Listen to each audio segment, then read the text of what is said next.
It's our final week 3 NFL picks show on this channel. So going to have our final thoughts here on the channel and some injury updates. There are a lot of cluster injuries around the NFL. So going to get into everything. Before we do, please hit like, subscribe, comment below, share this video, visit the link in the description for the merch store. As always, I'm wearing something for the merch store. It is our August is Gluttony Month t-shirt. Remember, gluttony rights are human rights. But the t-shirt I really want is the new t-shirt. I don't know if you saw this, Tom. We have, where is it? Here it is. Things haven't been the same around these parts since the Battle of the Horses. I gotta get mine. I gotta get mine here. Yeah. Not only do we have the shirt, we also have the baseball cap. I tried to get a cowboy hat as Slew recommended, but Zazzle didn't have any options for cowboy hats, so this is the best I could do. It's like the most like Western hat I could find, but yeah, you can get that as well. We have a lot of shirts, we have mugs, we have an apron, and everything is 15% off right now. And you could change stuff. You could change the colors of the shirts. You can get long sleeve, you can get hoodie, you can get women's tank top, and you can get infant onesie. There are a lot of other options too. So check that out and go to Amazon, buy my books. The most recent one is Jerks to the College Years, where I made fun of people. I saw Penn State for 6 years, so that was a lot of fun to write, and I think you guys would have a lot of fun reading it. And also, please consider super chats, super stickers. That's the best way to support the show. Yesterday, Can't Make An Eagle and Dom helped us out with 2 separate super chats. So thank you guys. I really appreciate it. I can't say that enough. Also, we had John Sanders prior to that with Slew as well. And Armac giving us a $100 super chat a few weeks ago. So thank you so much, guys. You really keep the show going. I seriously can't say that enough. Like, really, you guys help us out so much because YouTube ads pay nothing, as I always say. This is true. All right. We're joined by Tom at Quacky T. Tom, how's your week 2? And obviously the Battle of the Horses. Walt, here we are again. Hello to you and hello to everyone out there in the Walter football family. Holy cow, man. What a time to be alive. Did we, I think people were giving us grief about how we were hyping up the Battle of the Horses. It did not disappoint. What a game. That's one that I'll remember for a long time. And sure, we can get into the leverage penalty at the end and how we feel about it, but it was good to catch a break. It was a great game. It was good to catch a break, and that was one of the a huge deciding factor in our joint circuit entry going 4-1. But yeah, what a game, and it was just fun to see a great game after we hyped it up as much as we did. So. Yeah, it was. I mean, the game went back and forth. It was the most hyped game of the year, even more so than the Super Bowl. And so it was cool to see it live up to the hype. Can you imagine if they meet in the playoffs? It's gonna be, dude. I'm gonna bring out my Western accent and do the whole Western, do the whole thing. Yeah, we're gonna go kind of nuts with that one. By guessing what month of September that is, Lust month, as you can see there.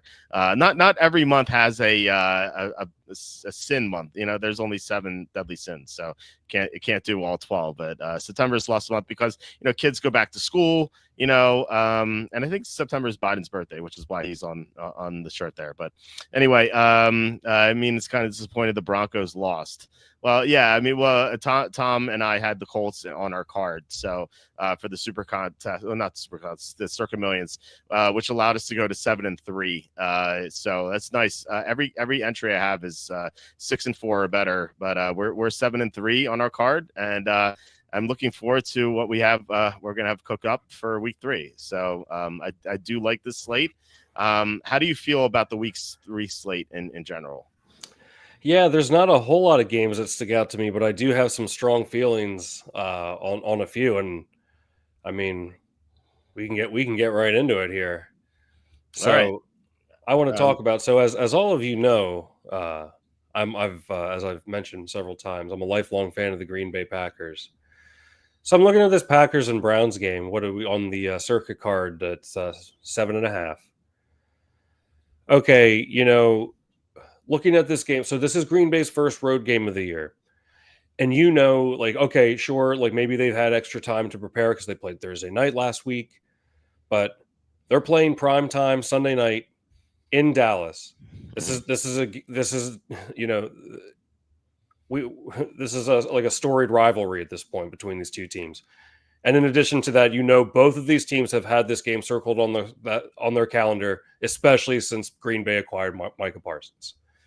I think this could potentially be a huge letdown spot for Green Bay. Jaden Reed's out with injury. Tucker Kraft got hurt in practice earlier this week. Now it looks like he's going to be good to go. I believe he's listed as questionable, but it's like that's a question mark. I got the sense that he's not going to play. They said he's going to be okay, but I'll look up the quote, but it made it seem, sorry to interrupt you, but it made it seem that like he's not going to play. But I'm not sure about that. Maybe start Musgrave then. Yeah, maybe. Yeah, there are a lot of good options. Kind of a dark horse pick there, but yeah. But so there, and then Zach Tom, I think he's listed as questionable, but I mean he was out last week, so can we really expect 100% from him? Maybe, but he's going to be going up against Myles Garrett. Yeah, I mean it's just I really think this is a potential letdown spot, like a big letdown spot for the Packers. Like maybe they win like 23-17 or something. I really like the Browns. And here's the other thing about the Packers. It's like in those first two games, they look so dominant, but at the same time, they had so much momentum, but it felt like they should have hung 40 on them both games. Both games, they scored 27 points in both their games respectively so far this season, which is, obviously a very strong showing, but I don't know. It just felt like, are they a team that's like really like ready to shut the door, like if they need to? I don't know. I really think that this could be like a 3 or 4 point game. Maybe. I think the Packers win, though. I'm actually hesitant to take Green Bay in Survivor. So this is coming from a Packers fan. I really like the Browns plus 7.5 here. Okay. So I wasn't able to find the Kraft tweet that kind of made me think that he's not going to play. But he did not practice today, so he was downgraded in practice, which is never good. Now that doesn't mean he's gonna be out, but I wish I could find that quote. But it sounded like he's not gonna go. But I mean that just only helps your argument. The only thing I could say about the Browns, well, I could say a couple things to kind of like push back on this pick, is that their offensive line could have some issues. Obviously, left tackle is already a big problem because they don't have Jedrick Wills from last year. Right tackle, Jack Conklin, he was limited all week, so we don't know if he's going to play. But then Joel Bitonio, who's the team's top-rated blocker, he did not practice all week with a back injury. So you could possibly have two absent offensive linemen and then 1 weak spot on the left tackle against this front with Parsons and Rashawn Gary and whatnot. So that is a concern for me. And then also two other things. One, like this Browns team just keeps committing turnovers. I don't trust them. Now they covered for us in week 1, which is nice. But last week it felt like they should have covered, but I don't know. They just keep making mistakes. And the other thing is, like, if this Packers team is that great, like, do you really want to stand in front of that train? I personally don't really have an opinion on this game. Like, I have opinions both ways, I should say. Like, I don't have a strong lean either way. If you really want to go with the Browns, I'm down for it. I can, like, it's differentiation on our card. I won't have the Browns anywhere else. And if like, I've learned to trust you. If you have like a really strong lean one way or another, I feel like you're usually right about that. So we could put the Browns down as a definite for now. Okay. But like if we have, I don't know, it depends how many definites we have, but I'll definitely put the Browns down in the definite category. Okay. Yeah. I have a pretty good, I have a pretty good feeling here. But I do agree with the look ahead. That is definitely true. Like, that is something I marked down as well. That's kind of like why I don't want to take Green Bay, is because they could just be distracted with the Dallas game coming up. Mm-hmm. And really, like how hard are they going to play against the Browns? Right. I just, and again, as strong as their offense has looked at times, both games, I kind of walked away thinking like they should have put more points on the board. So I'm not like, I don't think this offense is unstoppable by any means. And now they have injuries to account for as well. Like, first road game, big look ahead alert. Like everyone's going to be watching that game. Like there's and it's really and as strong as the Packers have been, this is it's like Jordan Love's moment to like in the prime time. It would be a big statement win, I think, in my opinion. Just because, if nothing else, just because it's the Dallas brand and the hype around the game there's going to be, with Micah Parsons coming back. Maybe it'll be minimal, but it's certainly not nothing. So yeah, I could see the Packers winning by like 4 or 6 or something here. But yeah. And I was considering them for Survivor too, but I'm a little, maybe I'm getting too paranoid as a Packers fan, but I'm kind of hesitant to do that too.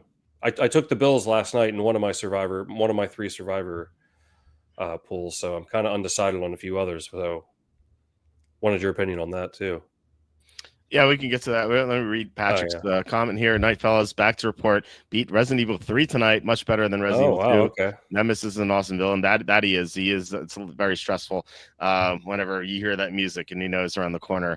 Also took a parlay. Puka, Metcalf, Rome, and McMillan, 100 yards, $1 bet to win 314. That's nice. I'll be rooting for you. That's my lucky number rearranged, the 314. So, Patrick, I bought some $4 calls of BBAI based on what you said last time. I don't know if it was that last week at this time? Maybe it was. I'm not sure. But I bought $4 calls, and I'm up like 45% on those. So thank you. But like how far do you see this going? Do you do you have any like price target in mind? Just kind of curious if I should hedge, sell a little bit now or just keep it curious about what you have to say about that. Hashtag move to yeah, exactly.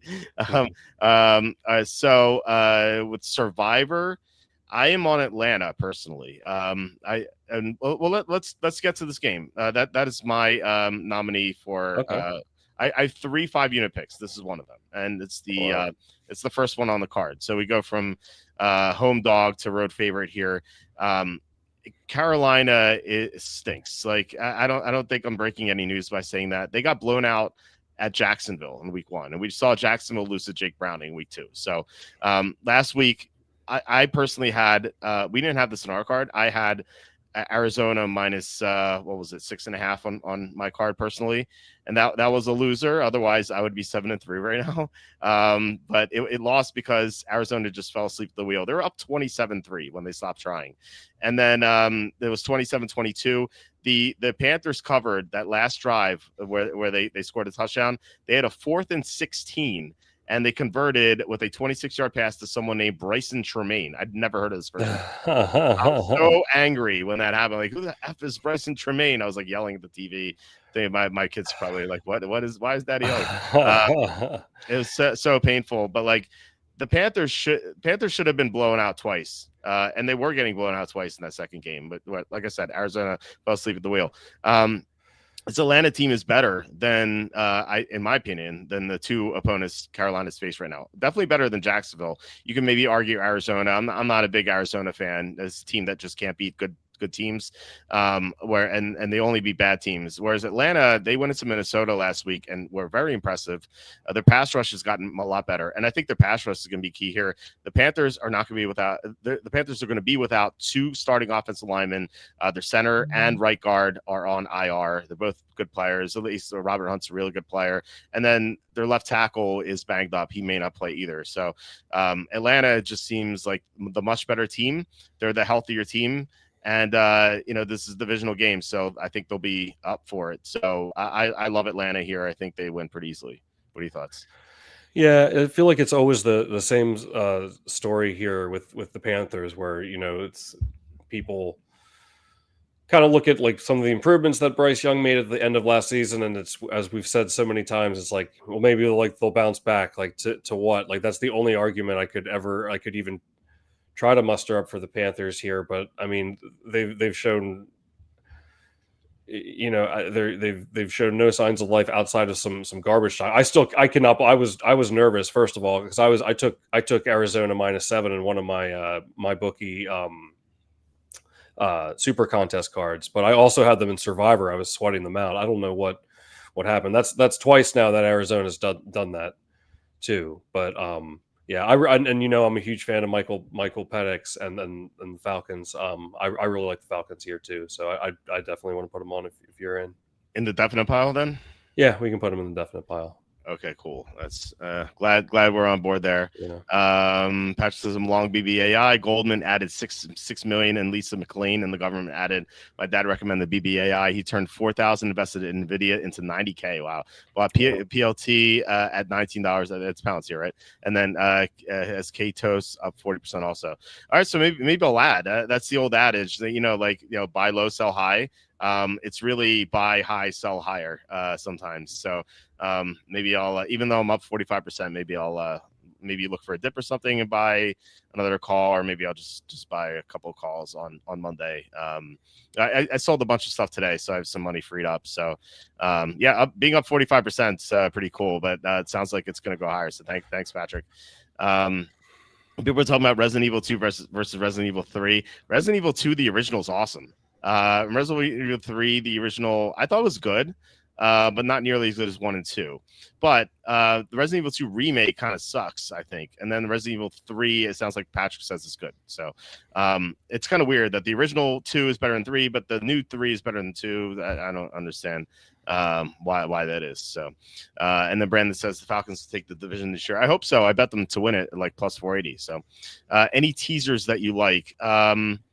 You know what, Lem, when we actually let's do that right now. So something you could actually do, you could take out a 4-game parlay with alt lines, betting up plus 7.5, like Falcons plus 7.5. I think the Redskins plus 7.5, Colts plus 7.5, and Niners plus 7.5.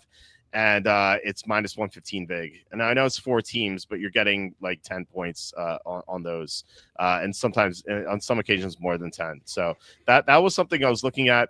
But for like a 2-team teaser, I would definitely take the Packers down to minus 1.5.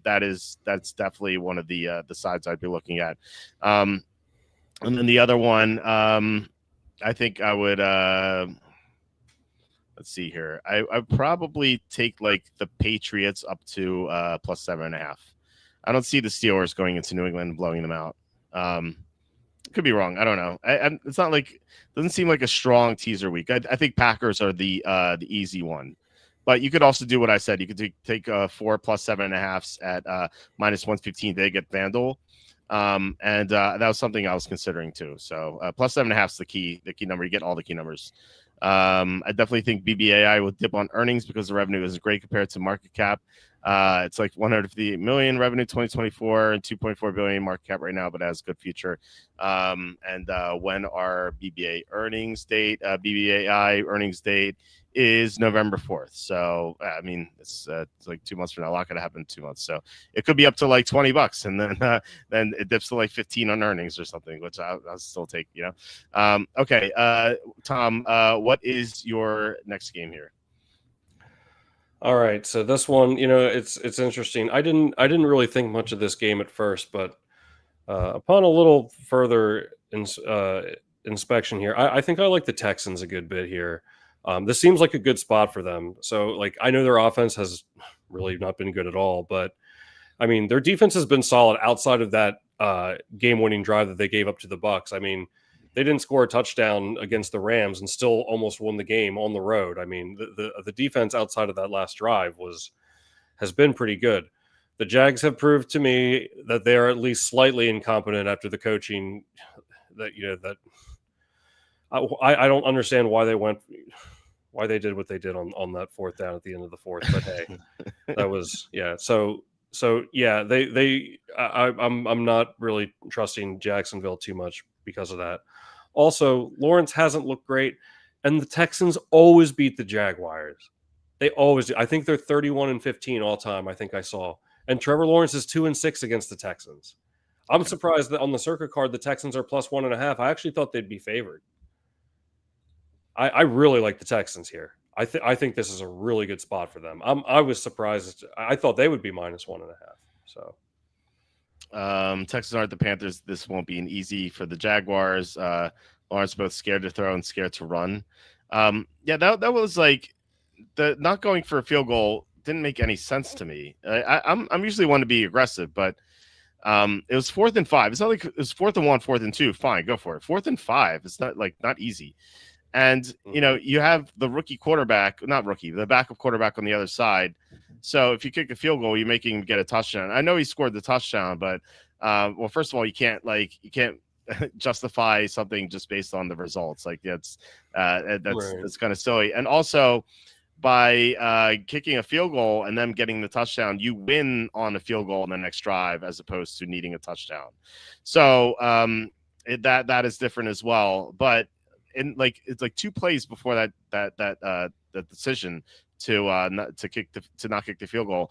You had Liam Cohen, the Jaguars head coach, was just yelling at Lawrence like as like the play was going on, and Lawrence is he's like go, he's like stop, and I was like, what is Liam Cohen doing? Just like yelling at his quarterback as like he's running down the field to take the next snap. I think this guy, I don't know about this guy. He's obviously a really smart offensive coach because he did a great job with Tampa last year, but I don't know if he has the temperament to be a head coach. It's obviously early, and maybe things will change, but I don't know. That loss is a really bad look for him. So as far as this game's concerned, I'm pretty like I lean Houston. I don't love it. I just don't trust this offensive line. I don't trust CJ Stroud. Someone in the chat yesterday was saying this is a get. Oh no, I'm sorry, I'm confusing games. Someone in the chat said this is a get right game for Caleb Williams, talking about the Chicago Dallas game, and I almost I kind of confused the two, and I said I thought the chatter said this is a get right game for CJ Stroud, and I'm like get right to what? Because like he hasn't played that well since his rookie year, And for Caleb Williams, it's like get right to what? To nothing, because he's never played well. But CJ, I don't know. There's something like wrong with CJ Stroud. I like the Texans a lot against Tampa, and they let us down, especially on that last drive. That defense was a paper tiger at the end. And Evan got 8-1 on the Buccaneers on that drive. Which he texted me. He's like 8-1 Bucks now, and like I got on FanDuel. It was already down to like plus 280. I still bet it, but so I was able to hedge a little bit like super quick. But he got 8-1. I don't know how he saw that. It's crazy, but wow. Yeah, seriously. So I would side with Houston. I don't know. Do you have anything else in this game? If you can like talk me into liking it more. Man, I just like Lawrence is 2-6 against Houston. It's just one of those things. They always freaking beat the Jags, man. I'm so shocked that they're not favored. I guess I don't know. Yeah, like you said, like you say with Stroud, like get back to at least we know his ceiling is high. Yeah, we haven't seen flashes of his rookie year, since then, but. Unlike, Bryce Young or Caleb Williams, like at least we've seen it, Mm-hmm. So I don't know. I feel like this could end like they could like win handily. I don't know. This is one of my favorite picks. Well, I think we can, for Lawrence's results against Jacksonville, I think we can throw out 2021 because that was with Urban Meyer. So let's look at 2022 onward. So they split in 2022. That was without Stroud, who came on in 2023. 2023, they split as well. Texans won in Jacksonville 37-17, and then the Jaguars won in Houston 24-21. That was the game that came down to like the last second. And then last year, the Texans swept the Jaguars, but I don't think Lawrence played in that second game, did he? I let me look that up. That does sound right. I don't know for sure, but let me I'm gonna confirm it right now thanks to the power of Google. No, that was a Mac Jones game. So that's right. Wait, did they win that game? Was that 10-6 game or like a 13-9 game? I think that's Tennessee you're thinking of. Okay, I think that's it. Yeah. So that was 23-20 Houston winning in Jacksonville. So Trevor Lawrence, excluding his rookie year, is 2-3 against the Texans. Okay, well, fair. So in his era is what I meant to say. Not Trevor Lawrence is in the Trevor Lawrence era. In the Trevor Lawrence era. So, but no, knockdown Mac Jones came in. Okay, that makes sense. Okay, so Lawrence Okay. started. Okay, so yeah, he didn't finish the game. Okay. Well, I don't know. I still really like the Texans, but yeah, I mean, if you're not into it, that's cool. Let's put in the maybe 5. I don't know. Maybe. We'll Okay. see. We'll see. Let's. Who was the worst first round quarterback? Paxton Lynch, Bryce Young, Caleb Williams, Josh Rosen. Well, well, Caleb Williams, he's had some good games, and he still has potential. Bryce Young has had some good games, right? But against teams that were trying, but still, I can't say Paxton Lynch and Josh Rosen had good games, So and I guess I would say Rosen because he was the 10th pick, whereas Paxton Lynch was 26, 28, something like that. So I would say Rosen. Like Rosen, the problem with Rosen is that we reported this before the draft. Well, I say we, Charlie did. Charlie reported before the draft that Josh Rosen had interest other than football. And Charlie got a lot of hate for that, like a lot. So Wow. it was from the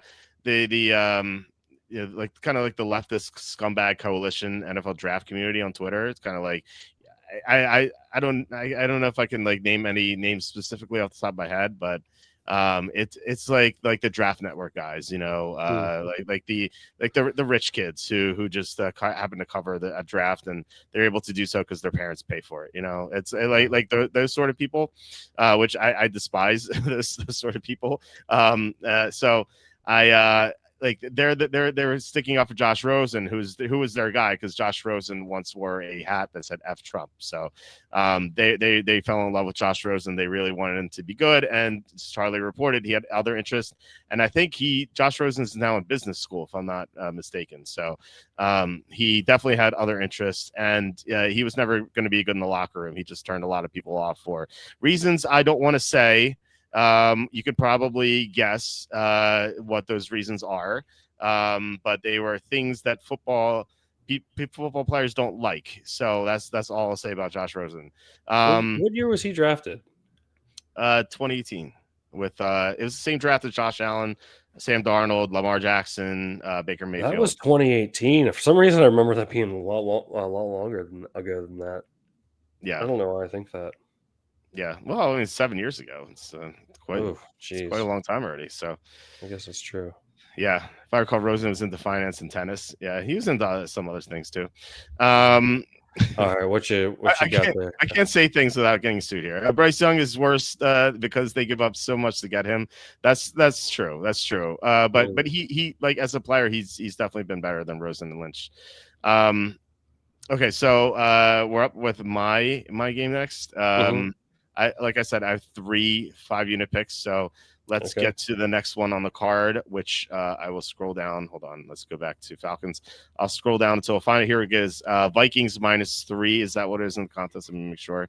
The Vikings are -3 in the contest. Yes. So I love good teams with backup quarterbacks. Now, both backup quarterbacks are playing this game, but the Bengals are not a good team. They have 4 great players right now. They have Jamar Chase, T. Higgins, Chase Brown, and Trey Hendrickson, and that's it. And even Chase Brown, you may not say is a great player. He's a great fantasy player, but that's all they have with this team. Whereas the Vikings, they have not looked great through 2 weeks. I think a lot of that has been J.J. McCarthy, but they were also missing their best lineman, Christian Darrisaw, and they were missing one of their best defenders, Andrew Van Ginkel, also Harrison Smith, too. Darrisaw practiced fully today, and also Van Ginkel practiced fully today. So even though they're both questionable, sounds like they're going to get at least one of them back, if not both. And then Harrison Smith was limited all week. So there's a chance all 3 could play in this game. This is a Viking team that's extremely well coached. They're coming off a blowout loss, or at least it felt like a blowout. It felt like a blowout loss. And now they have their backup quarterback, Carson Wentz, who has experience. And this Kevin O'Connell is a coach who has gotten the most out of Joshua Dobbs, out of Nick Mullins. I think Carson Wentz could be next. At the very least, Carson Wentz can run around, which, J.J. McCarthy wasn't doing that much. Like I think Wentz in his last 2 starts has rushed for like 80 rushing yards in total or something. So Wentz can move. And I don't even know if he's going to have to, because Cincinnati's defense is a mess. Cincinnati, they're going to be down one of their top cornerbacks, Cam Taylor-Britt. So their already bad defense is going to be even worse. And so I love the Vikings here in the spot. What do you think about this? Yeah, let's put them on the card. It's one of my favorite picks this week too. Oh, You nice. know, yeah. Well, I mean, I guess in a way we are rolling the dice on some level with Carson Wentz, hoping it'll be better. But after last week's performance by McCarthy, can't go anywhere but up. But I mean, hey, maybe that's a testament to the Falcons defense, at least in part. Speaking of defense, the Bengals don't really have much of one outside of Hendrickson, and now you said they're banged up even further. Their offensive line struggles to block. I mean, I think it could look, and people keep saying, yeah, they've only had they've had one good quarter, and that might be true. But like, okay, like let me try to sell it to you this way. Like, I mean, I know I don't need to, but just to make a point, you know, okay, that was McCarthy's first game, like on the road, like in Chicago. Yeah, the Bears like aren't very good, but I mean, like that's a big place to play, like within the division, you know, like a division rivalry on the road to make your first start. So like maybe he was just getting, like, can I make that argument? Like maybe he just needed some time to, you know, because the fourth quarter they did fine, and then hey, maybe was the Falcons defense just that, you know, were they that good? I don't really have any faith in the Bengals. I still can't believe they beat Jacksonville. That was a real heartbreaker. But anyhow, yeah, that was oof. But anyhow, yeah, I'm on board with Vikings. We can definitely put them on the card. I was feeling so confident and I still am. I was feeling so confident in this Vikings pick that I almost considered them for Survivor. Like, would that be like, because like I really think they're going to win this game, and I don't think they're going to be a popular selection. So like, and especially now, you know, we don't know what McCarthy's going to put. Like, what's the quarterback situation going to be going forward? Like, I like them to win this game. Could they be with that up in the air? Could this be the only opportunity to take them? You know, could I consider that? You know, would that be worth trying? Do you think? Yeah, I would have to look at the rest of their schedule. I think you could do it potentially. They play so the Vikings play the Browns in one of those European countries. They're all the same. I don't know. They play them on October 5th, and the key there is that it's going to be their second game in Europe, so they're going to have their body clock synced up. So I would think about taking the Vikings in that week. I think it's week 5. And by the way, I've decided I'm not going to watch those games live and protest. I'm not going to wake up early to watch those games. I'm going to come to your house for the Germany game, and we'll wear our lederhosen and eat schnitzel or something. You're gonna fly up from Florida just do that. You imagine if I showed up at your house. My wife would kill you. First of all, like if you did that, if you put that much energy into it, I would wake up and watch the game with you. Oh wow, I appreciate that. Thanks, man. Yeah. I'll consider it.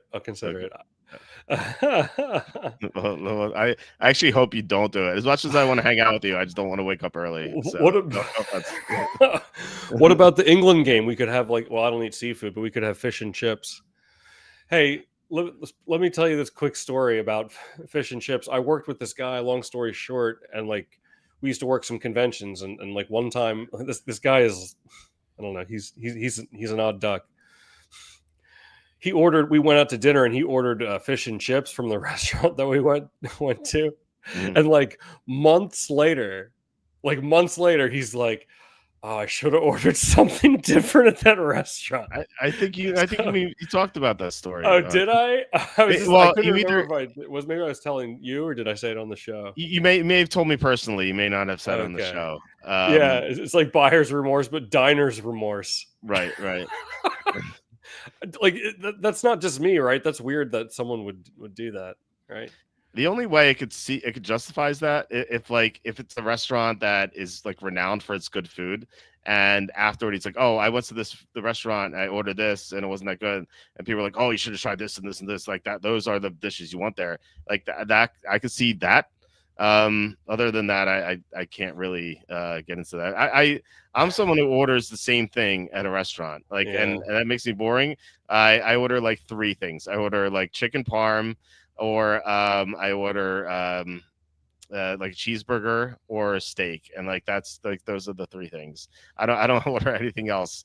And so well, I was like, why don't you try something new? I'm like, well, if I went to these restaurants every week, then yeah, I would try something new. But I don't like if I go to my favorite restaurant, Nifty 50s, twice per year. I'm like, I'm going to order their cheeseburgers, which I like, and their cheese fries, which I like. I'm not going to try something new. But if you want to take me here every week, I'll try something new, like one of these weeks. I once that same guy at another restaurant asked the waiter what drinks they have, and this waiter who was fantastic actually reeled off like all like 50 drinks that they had, and he's like, "All right, I'll have a Pepsi." That's a violation, man. You can't do that. You can't do that. Yeah. Oh, did I? Yeah, I don't know. Hey, that's what makes the show great. Gather around, everyone, as Quacky tells. I'm sitting like the Grandpa Simpson sitting on a stump, telling the same old stories. Yeah, although I get Pepsi at a restaurant if I don't drink alcohol. So I know I could definitely appreciate your friend doing that at least. What? No, wait. What do you mean? You can't ask. You can't ask for all the like. Come on, like that they have like either Coke or Pepsi. Like, how are you gonna ask them to list out every drink and be like, yeah, like I'll have like the most basic drink, like that. Well, that they already have. They listed and they didn't like any of the options. I don't know. Come on, you can't do that. That's a violation, man. I think that's a violation. You can't have a list. That's like I used to work at pizza places, and people would call up and ask, "Oh, what toppings do you have?"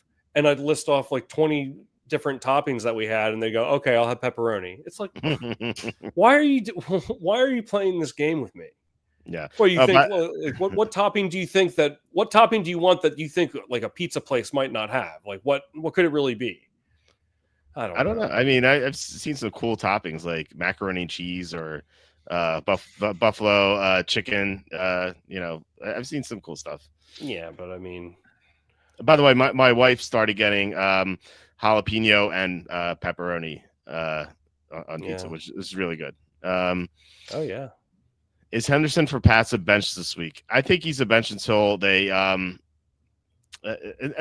like start giving him more plays, which is like, I don't know if you guys remember in that Patriots Dolphins game, Stevenson had that big catch. It was like 55 yards or something. I remember watching it live, I'm like, Henderson would have scored on this play. Why didn't they just give it to Henderson? And then after the game, I didn't realize, like, I heard at the press conference like the day later, Mike Vrabel actually said that they created that play for Henderson, and Henderson wasn't on the field because he committed 3 holding penalties in that game. So they were benching him. So it's unfortunate. I don't know why he's committing holding penalties like that, but I think eventually he'll take over the starting job. He's just too good. Stevenson's not that good, but right now I have him on my bench in the one of the 3 leagues I have him in. So why do women live on easy mode? I guess because they can, right? If you can live on easy mode, why don't you? It feels like, if you can get stuff for free all the time, like, look, I don't know. I'm personally not like that. I like to work hard, kind of like the Greyjoys, who like they always say like you have to earn. You basically, I forget the exact wording, but they're like you have to earn it or something. They don't like to be given stuff.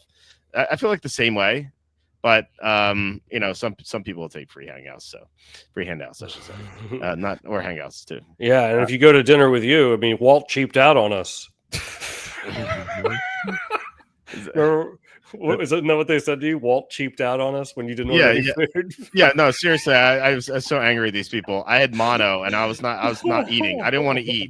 But my girlfriend at the time, she's like, "Hey, my friend's birthday, so we went to it was a Chinese restaurant or something, or no, I think it was hibachi." And like, I didn't order. I just ordered a soda. That was it. I didn't want anything. Pepsi probably. And so like when it came down to it, there were like 8 people there, and they're like the guy was like, "Oh, let's split the bill 8 ways." I'm like, "Split the bill 8 ways? I didn't order anything. I'll pay for my girlfriend's.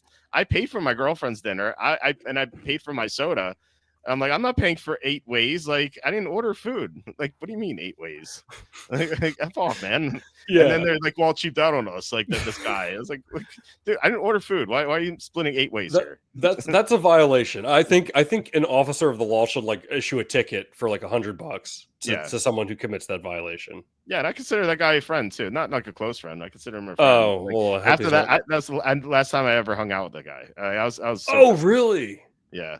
Yeah. Well, the thing was like my girlfriend was really good friends with his girlfriend. And so so it was naturally to hang out with him. But like, I'm like, I even told my girlfriend at the time, like, I don't want to hang out with the guy anymore. Like that guy's just a dick. Like, you know? Yeah. I don't like openly say Walt cheaped out on us. Like when I I know. It's like, what's your angle, bro? Let me pay for my food that I didn't get. Like, you know, like, it's ridiculous. Yeah. It's so dumb. Let me throw you one more quick story here. I don't want Walter, how does it feel knowing that you're absolutely based? Thank you. That's a compliment. And then Luke says, hey, Walt, I've been using your site for 10 years now. NFL draft picks, fantasy, just everything. Thank you for running a great site. Thank you so much, Luke. Really appreciate it. Thanks for joining. Yeah, thanks for joining the show. Hope you stick around. All right. What was your other story? Yeah. So remember the 2016-2017 season? That was Dak and Zeke Elliott's rookie year when the Cowboys were the 1 seed. And Green Bay, that was the run the table year where they were 4-6 and they won out. Mm-hmm. So anyhow, like it was I think the week after. I think it was the weekend after, or no, I think the playoffs were done, but the Packers had beaten Dallas in that. Remember that epic playoff game where the Aaron Rodgers threw that pass to Cook and he tiptoed the sidelines, and Crosby had that game winner. Yeah. One of the greatest games of my lifetime, like as a Packers fan. I love that game. So like my girlfriend at the time, like we went to meet like her friend and like whom I've never met, and her friend's boyfriend for lunch, like whom I've never met. And he walks in and he's wearing a Dallas hat. I was wearing a Green Bay Packers shirt. So like just trying to make like casual like trying to be like, hey, like, how are you? But like, I was just like, oh, you're a Cowboys fan. Like I was taking my winter jacket off and I was like, oh man, you're not going to like my shirt. Just trying to be like, how you got to be when you meet new people. And I was just like, yeah, sorry. But, they had just beaten Dallas in the playoff game. And this, what the guy says? He goes, yeah, well, we got you in the regular season though. It's like, you don't really watch football, do you? The ultimate consolation prize. Like I think in the moment he just like wanted to come up with like a comeback, and like he was just grasping at straws, but he was just like with like the hand motion, like playfully in a way. He's like, oh, we got you in the regular season though, man. It's like, yeah. It would be like if you were like in a tournament, like you're playing youth sports or something, you're in a tournament and like you win the trophy, you're like, oh yeah, I won, and then like the guy's like in 18th place comes on, look, I got this ribbon, man, look at this ribbon. It was so weird, but I think like in the moment he like just didn't know what to say, like it's more than anything, but I always thought that was so funny. Yeah. Anyhow. Johnny says, I admire how base you are, even if I don't agree with everything you say. Admire how true you are to yourself, not faking it for your followers. Yeah, look, we can't agree on everything. It'd be boring if we agreed on everything. But that's I appreciate you saying that. Yeah, I'll always tell you what I think. I'll never lie to you guys. I like the mono split, the food bill story too. Yeah. Oh yeah, it's a classic. Yeah, once I was in a group dinner, it was time to throw in a tip. A guy put in a 5 and took out a 10 for change. Oh my god! Wow, that's pretty good. I like the. Did you ever watch Curb Your Enthusiasm before we get back to the picks? Yeah. The one of my favorite scenes of all time in that show. It is like pretty underrated because most people don't remember it. But like Larry David is at a dinner and he has to leave, and so he's like he doesn't know how much money to put on the table for his dinner, and he puts like $100, and like people are like looking at him. He's like, there's a 20 more, and they're still looking at him. He's like 20 more, and then 20 more, and then he just throws all the money on the table. I haven't seen that. That's one of my favorite scenes in that. I don't even know what season that's from. It's one of my favorite scenes in that show. Yeah. So good. It's a good show. It's a good show. Yeah, and I put this on the screen, by the way, Safety and a Field Goal. It's the first book I ever wrote. The Jerks of the College Years is the third one. And I put this on the screen because people were arguing about the worst draft pick of all time. Like Cam Eagle says, Kelly Smith is up there, but the number one bust is Jamarcus Russell. Yeah, I actually wrote a chapter on the worst draft busts of all time in this book. So if you want to check that out, you can do that too. So, although I would say the book has to be updated. I published this in when did I publish this? 2019. So a lot has changed since then. Just you'll keep that in mind. I think I published it before then. I think it was 2017 because I remember writing about Jared Goff and saying that he might be the worst draft bust of all time because his rookie year was so atrocious. And we just didn't know what was going to happen. But so it is an older book. Just keep that in mind. But I do have those sort of topics in there. Anyway, I believe you're up for the next pick here. Yeah, I mean, I'm interested in how do you feel about the Rams here? Yeah, playoff revenge angle, I guess, slightly. I remember I took them. They covered by half a point in that playoff game too. Missed extra point. Yeah, for me, I don't know. Like, what have the Eagles done to impress us so far this year? And that's, I don't know. I mean, Hurts had 101 yards passing. Did you hear that? That interaction, I think it was Jones was yelling. He's like, "You only had like 100 yards passing," and Jalen Hurts is like, "We still won the effing game." Yeah, like 101 yards. I don't know. It's just like, it just really seems off with the Eagles, and they haven't really done anything to impress me. And it's like simple as that. I think the Rams are the better team, maybe like plus 3.5. Yeah, go ahead. They could be the better team. The Eagles, they have not been impressive. Like they struggled to put Dallas away, and if Kelsey doesn't drop the ball at the goal line, the Chiefs take a lead in the fourth quarter.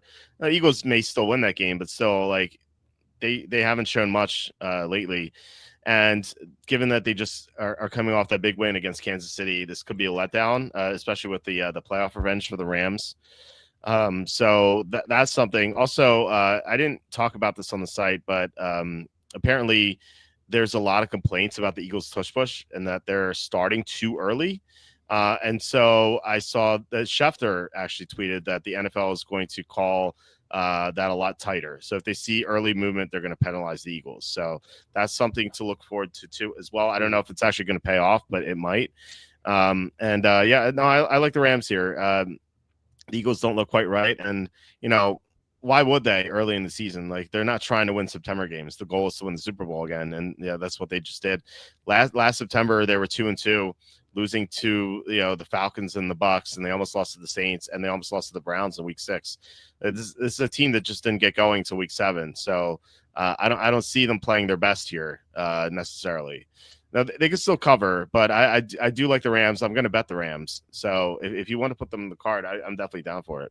Yeah, I think my only hesitation maybe is were they tied or were they losing to Tennessee at halftime? I was a little nervous because I had them. They're down 13-10. Yeah. Okay. Yeah, I know it was only like 3, but yeah, I was kind of nervous because I had them in Survivor. So, but then of course they turned it on in the second half, but. I don't know. I really like the number we're getting with plus 3.5. I think it's Eagles just haven't looked impressive.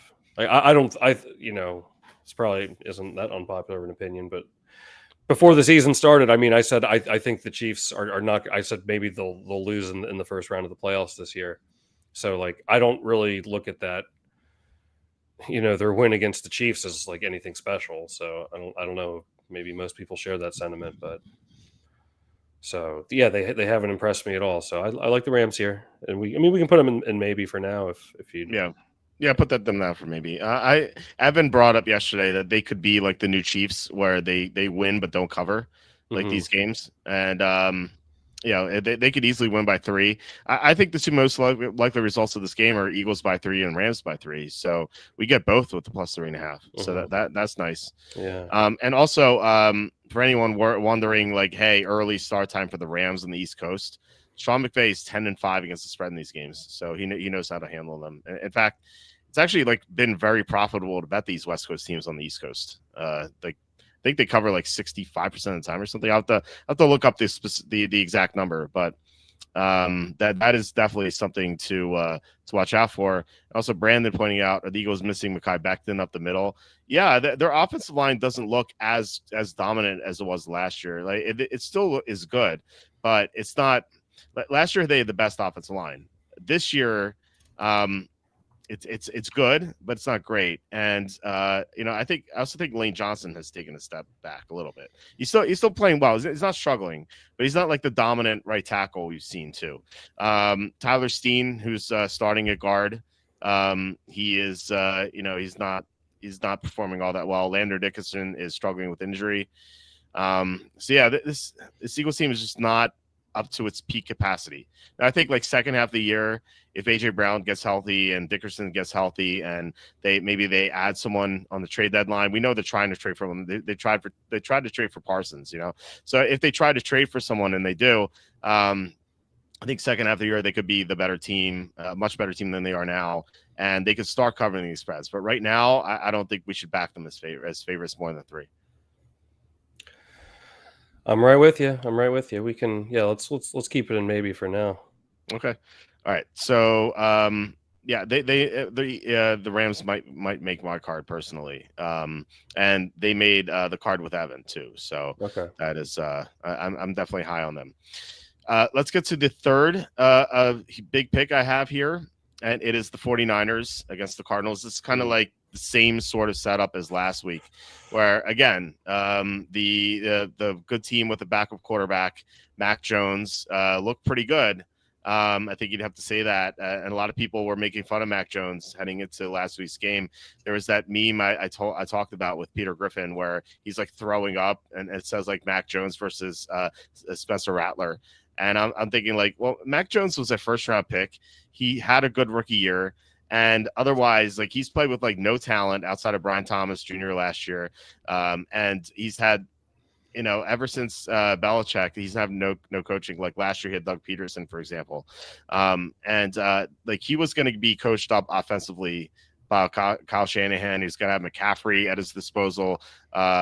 Ricky Pearsall, like a lot. Jawan Jennings. He's questionable for this game, but still, like this is more talent in total that he's ever had in the NFL, and so it's not a surprise to see him like play pretty decently.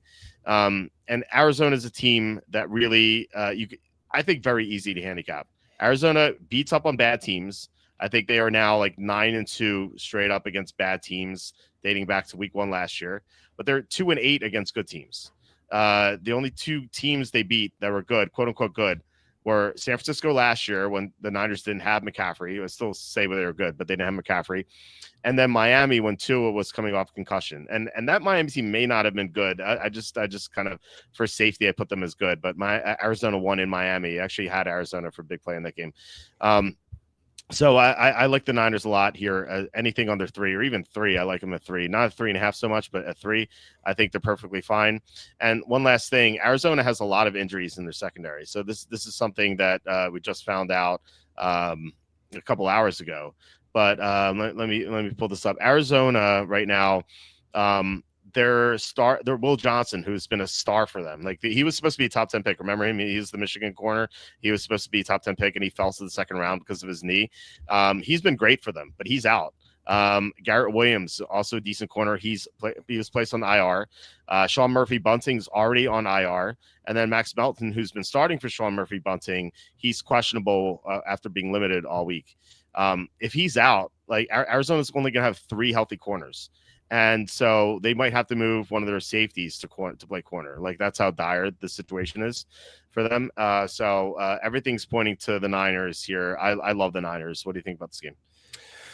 Yeah, the Cardinals, I really have a lot of trouble backing the Cardinals here. This isn't really a game that I put too much thought into, but now maybe you're convincing me on San Francisco here. The Cardinals have, for 2 weeks in a row here, we've seen them almost let leads slip away against probably, arguably the 2 worst teams in the NFL. It's it's very concerning. I mean, I know for both of us, they had us nervous in both weeks for Survivor. So, and I think you had them on your card in week 1 too, and they covered by half a point. Yeah. Yep. Yeah, but I mean, I don't know when and the Saints were driving in that game. They were right there to they at least had a chance to tie, and then that the fact that they let the Panthers come back on them, I can't believe that. Then I was sweating out Survivor, and I also had the -7 on one of my super contest cards. I don't know. I really can't trust them, but at the same time, I don't really. Yeah, I think this is certainly the best situation that Mac Jones has been in, but I'm slightly hesitant to, kind of hang my hat on him after just one game. But I mean, I think you could probably, we can put 49ers in the maybe pile for now. I think it's definitely 49ers or nothing. I can't back Arizona. So. All right. Well, I have him on my cards, and I'm going to have him on the card with Evan. So we don't necessarily need to have them unless you like them better than the other options. So, all right, we have 3 definites in Cleveland, Atlanta, and Minnesota. We have 3 maybes: Houston, Rams, and Niners. What is? Do you have a 4th pick that you like? Yeah. Well, I don't necessarily have a pick, but it's a game I want to talk about with you. Okay. So. This Chiefs and Giants game, where did I pull up the stat? The Chiefs are 4-11 all time versus the Giants. Well, they had Mahomes in how many of those games? Yeah, no, I know, but I'm just saying,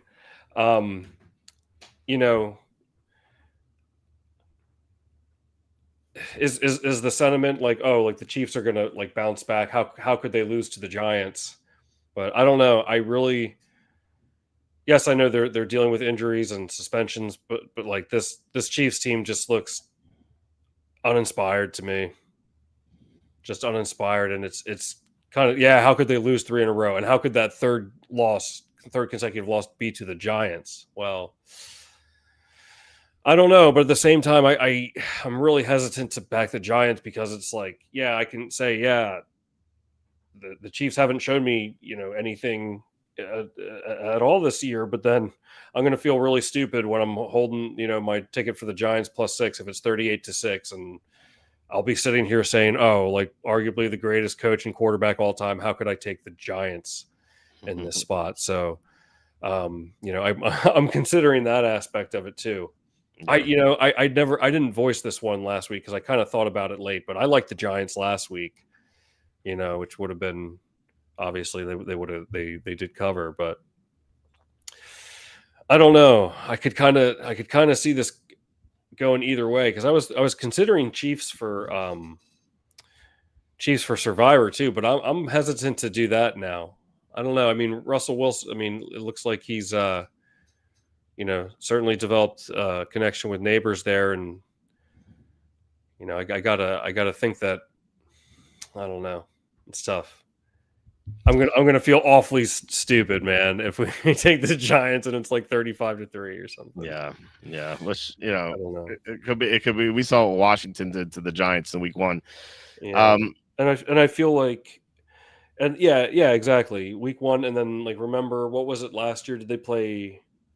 Was it Pittsburgh? I think, and they were playing terrible. The Giants were playing terrible all game, and then it's they kind of maybe looked like they could have a chance and cover, and then they had that terrible 2-point conversion play that failed. And I think I remember afterwards we texted each other. We were just you're that was just a bad pick, So it's just fooled me twice. You're not going to fool me again. As the quote goes. Yeah. So that's part of my hesitation too, and I don't have, I don't have confidence in the Chiefs. They really look uninspired. Interconference on the road. I love that too. It's actually pretty profitable. Yeah. Not today. Not on this day. Not on this day. Yeah. So how do you feel I almost feel like I could get talked into either side. Man, my gut's telling me the Giants, but it's kind of scary. Yeah, look, Evan talked me into the Giants yesterday. We have them on our card personally, and Wow. the Chiefs are just have no offense at all. Like they have no receivers. It's a big problem. Like Marquise Brown is past his prime. Juju stinks. Thornton's good for like one long catch per game. And that's it. Like maybe Jalen Royals gets into the action this week. It looks like he's going to play. Like Travis Kelce just looks done. Like he's mailing it in.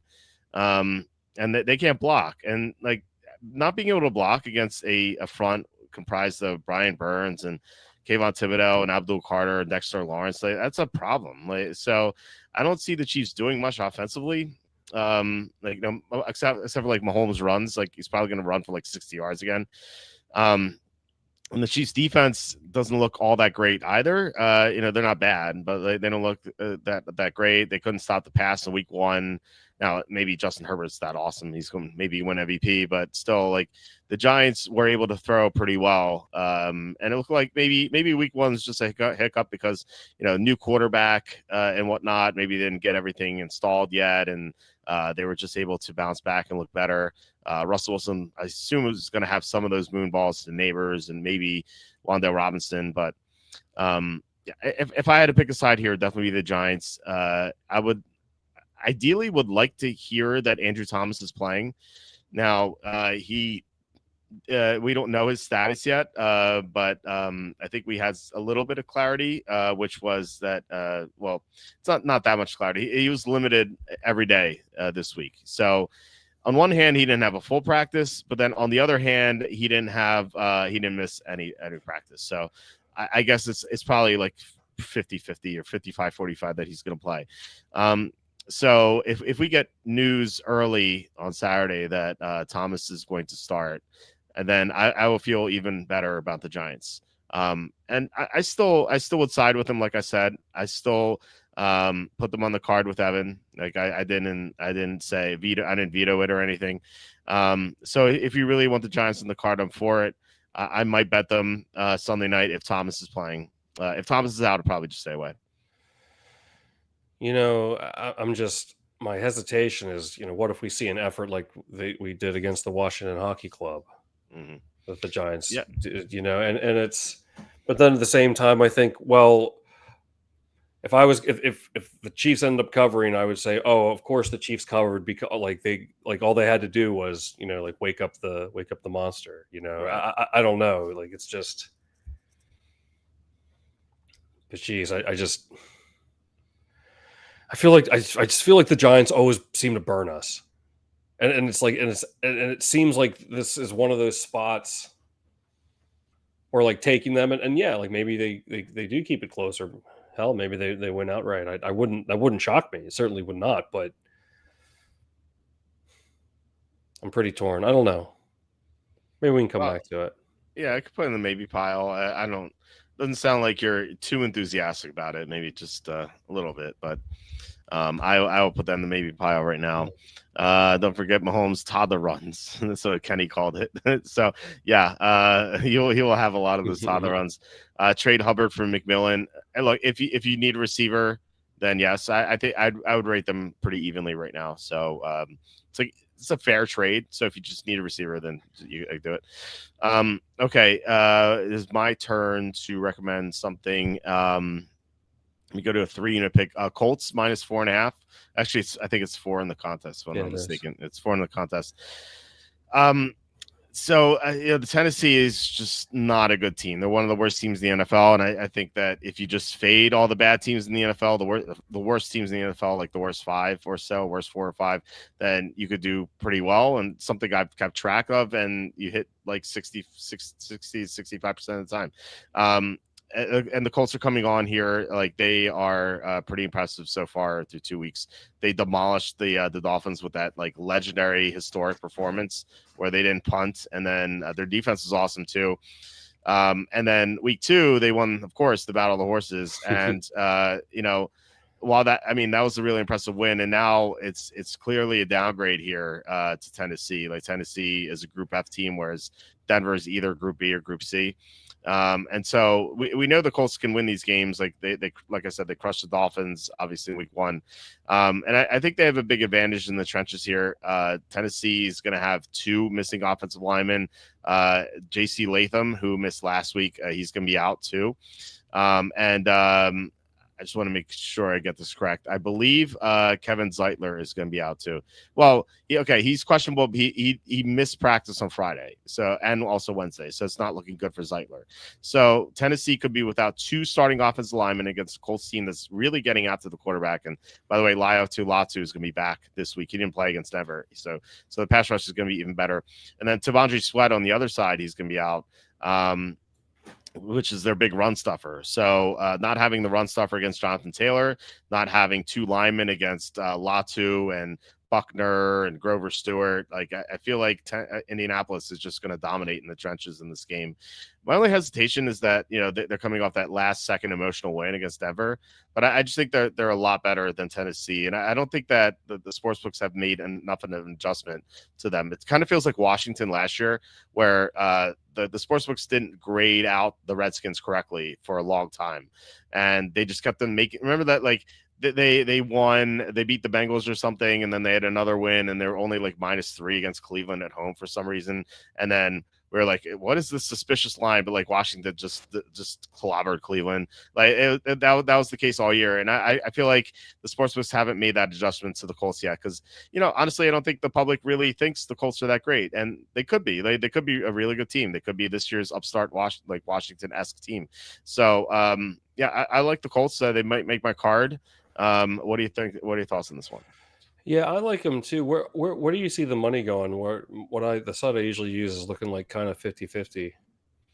I see. I see. Yeah, it's like 50-50. The tickets is like 55% on Tennessee, but the money is 72% on the Colts, which means that is sharp money. And you can tell that the line has been driven up to 4.5.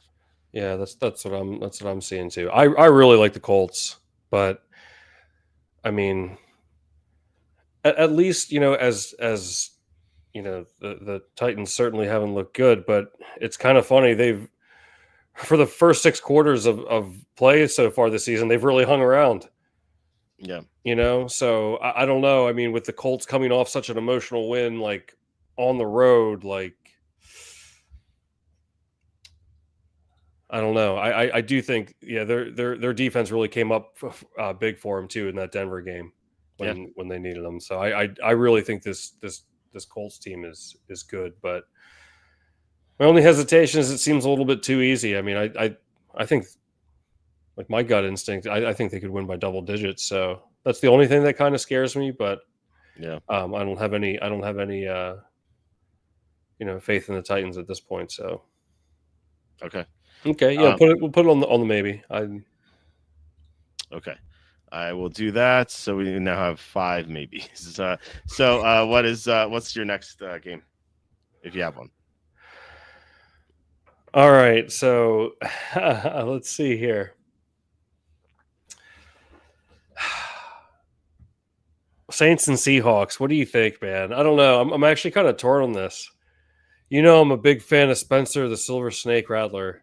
He's played better than he did last season. He's the king of garbage time. Yeah, but I don't know. Are we really that sold on the Seattle team? I mean, at least the Saints have hung around in their 2 games. Yeah, they have hung around as low as the expectations have been for them this season. So I don't know. I mean, are we ready to be like, oh, like the Seahawks are really good now just because they beat Pittsburgh? I mean, I don't know. I just don't love Seattle. Like, I know the Saints are bad, but I don't have a lot of confidence in Seattle. Do you have a strong opinion, like, either way on that one? Well, if Seattle had nothing to look ahead to, then I think I would like them here. Like, Rattler has quote unquote looked good in 2 games, but like that was in garbage time. He has not looked good outside of garbage time. Let's be clear about that. He could get a garbage time cover here for sure. That's part of it. And so there's that aspect to it. But Seattle, this is a really tough spot for Seattle because they're coming off an upset win on the East Coast, flying back all the way to the West Coast, and then after this game, they have to play in 4 days against Arizona, divisional game. So Seattle had a similar spot. I think it was 2 years ago, maybe 3, where they were huge favorites against the Giants, and they had a Thursday game coming up, and they lost outright to the Giants. So for anyone thinking about taking Seattle in Survivor, I would just caution you and just maybe take them another week because this is just a difficult spot for them. They can still win. I mean, the Saints are horrible, so they can still win, but they're not like Seattle's not that good. You really want to put all your faith in Sam Darnold, and for this spread, you want to bet Sam Darnold to cover 7.5. Just seems like a very sketchy proposition. Also, Seattle has some injuries. They're going to be down 2 of their top 3 safeties and their best corner. So if you're talking about garbage time, the cover, the window will be right open, or the back door, I should say, not the window. The back door will be wide open for Rattler to get the cover at the end. So I'm staying away. I don't want to back the Saints because they're possibly the worst team in the NFL, but I also don't want to lay 7.5 or even 7 with Seattle. Yeah, I don't know. I'm torn on that one. I mean, Sam Darnold's going to win by 8 or more. I know it's the Saints, but I don't know. I'm also biased against the Seahawks. My disdain for them. Yes. So that's might be part of it too. But I don't know. I don't see why. Yeah. I don't know. Yeah, no 2 Denver team went to Tampa last year, kicked their behinds. Brandon's asking, is week 3 historically an upset week? It could happen. I mean, there's gonna be upsets every week and stuff, but that is true. We don't have all the data week 3 because at this time last year, heading into week 3, we thought Denver was a horrible team. They were getting blown out at Seattle. They actually had a backdoor push, and then in week 2 they couldn't score at all against Pittsburgh at home, and so they were 0-2 heading into Tampa. Tampa looked really impressive, beating Detroit in Detroit. And the Broncos took it to them. But then, as I always say, there are games where in live action, it doesn't make sense. But I always say that if you fast forward 10 weeks into the future, it actually makes sense. And here it made sense because, Denver made the playoffs. Because we didn't have all the data back then. So, yeah, week 3 can definitely be an upset week. I think we could see a couple upsets this week. I wouldn't be too shocked by that. I like the way Walt remembers all these similar games from years ago. Yeah, it's what I do. I don't know what to say about that. It's my job to. I watch these games 2 or 3 times, so it just kind of sticks in my mind. And handicapping these games is it's not my job. It's what I love to do. I was doing this for free for 8 years, from 99 to 2007. I wasn't making a single dime on the site. I think in 06, some woman, and her name was Shauna or something. She emailed me. She's like, "Hey, could you put my links on your site? I'll give you $100." I was like, "Oh man, $100! This is great." I never made anything. She's like, "Gosh, she's offering $100." Actually, I wrote on Facebook. I was like, "I love Shauna," and the people who's that? She gave me $100. She gave me $100. But no. Now I do it full time, but I still love handicapping these games. It's what I live for. So, I will usually remember most of these games. So, anyway, that's awesome. Yeah. So anyway, that was your game. Let me see if I have any 3-unit picks left here. Jets, Buccaneers. So this is kind of I kind of fell into this one. I didn't really know where I was going with this earlier in the week, but I don't know how Tampa's going to put a starting offensive line together in this game. They have 3 injured offensive linemen, including both tackles. Luke Goedeke was just put on IR. Their guard, what's his name? The North Dakota guard. Cody Mock. Cody Mock was just put on IR, and then Tristan Wirfs. I thought maybe he could come back this week because he was limited on Wednesday and Thursday. They ruled him out, and so their offensive line is a mess. They have their center playing left tackle right now. So they're playing like the backup center because their center's at left tackle. Now they have a backup guard. They have a backup right tackle. And I was like looking at their roster. I'm like, they don't have any backups right now. Like they're gonna have to call up guys on the practice squad. And if they lose someone else, they're gonna have like a practice squad player playing against the Jets who have a good defensive line. So that's problematic. Also, they're playing on one fewer day of rest. So like they have to prepare with this makeshift offensive line without appropriate time to do so. They could also be missing Emeka Ibuka, who barely practiced this week. We know Godwin's still out. Kalijah Kancey was placed in IR. This Tampa team has so many injuries, and they've they played 2 close games so far. Now they've been against average teams. Atlanta, they won at the end, and then Houston, they won at the end.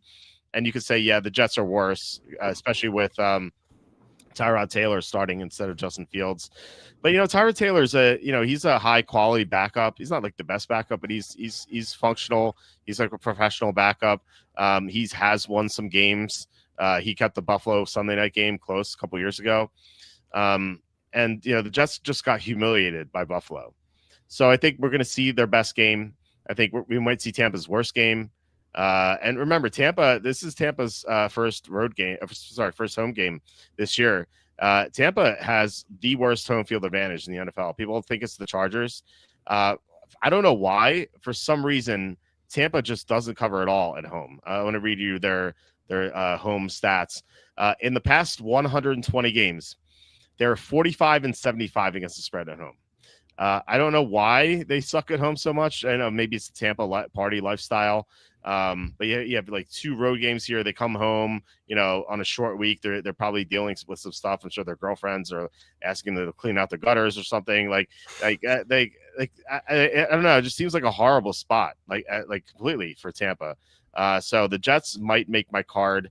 But like I said, they backing Tyrod Taylor just doesn't seem great. But at the same time, it's not like Clayton Tune or something, Mm-hmm. Jeez, now you're kind of talking me into it a little bit. The thing about the Bucs, I mean, they're like 2 plays away from being 0-2. Yeah. And I really like this Bucs team. I really do. I love Baker Mayfield. I don't know, like the Jets, yeah, like they probably should have beat Pittsburgh. And I know they got rolled by the Bills, but I mean, the Bills do that from time to time. So I mean, I don't know. I feel like this could be we're getting 6.5, which I think is pretty good. I could see this being we might sweat it out, but 26-20 or something like that, or 24-20. How do you feel about I think Bucs could win a close one. I think this game's going to be closer than people think. Tyrod Taylor is a decent backup. I'll never forget that game that you're just talking about, that Giants game against Buffalo. I bet Giants money line. I think it was 8-1, and they're at the 1 yard line there. Yeah, that hurt. That was hurt. Yeah. That hurt. Yeah, that's a shame. They had the real chance to win that one. They got screwed. Yeah, I was like, this is really going to happen. We took an 8-1 money line, and I think it was from the 1 yard line, and they threw a pass play. I thought for sure I was going to get it. Yeah, there should have been a penalty on the play, and they didn't that too. That's right. Yeah, wow, that's 2023. Yeah. So Tyrod Taylor's not bad. Like you said, there are far worse backups. There are better ones, but there are far worse backups. So, and I do really like that the Jets are coming off that huge blowout loss. Absolutely humiliated. They're going to be playing for pride. This is a team with good things going for it. They have a really good offensive line. They have a really good defensive line. They have good corners. Obviously, Sauce Gardner can. If Ibuka's out, it's only Mike Evans. Sauce can be on Evans, and they don't really have to worry about anyone else. They have Garrett Wilson, Breece Hall. Breece Hall's a tough running matchup, but he can catch passes in this game. It just seems not as bad as people think they are. And they were awful last week. But remember, they could have easily beaten Pittsburgh, which I guess is not the greatest accomplishment after what happened against Seattle. But still, they could be 1-1 right now, and we'd be looking at this game a little bit different. So, I like the Jets here. But how much do you like them? You said I was talking you into it. Yeah. Now I'm starting to think about it. Let me Yeah. see what I have as far as like where the money's going. Let me see. Oh, this is public versus sharps. The public is on Tampa. Let me read this off. The actually, sorry, I made a mistake. It's looks like the public is a little bit on the Jets, but not a lot. Yeah. Um, Okay. you know Oh the man. the most publicly backed team this week. I ask you this all the time. I know, and I always get it wrong because I'm a Yeah, doofus. The yeah, most publicly backed team. yeah. Okay, hang on. I'm just gonna look at all the games here. I'm gonna scroll up and down. Yeah. It's not obvious. Oh, really? Yeah, I wouldn't guessed it. Okay, I guess I'll say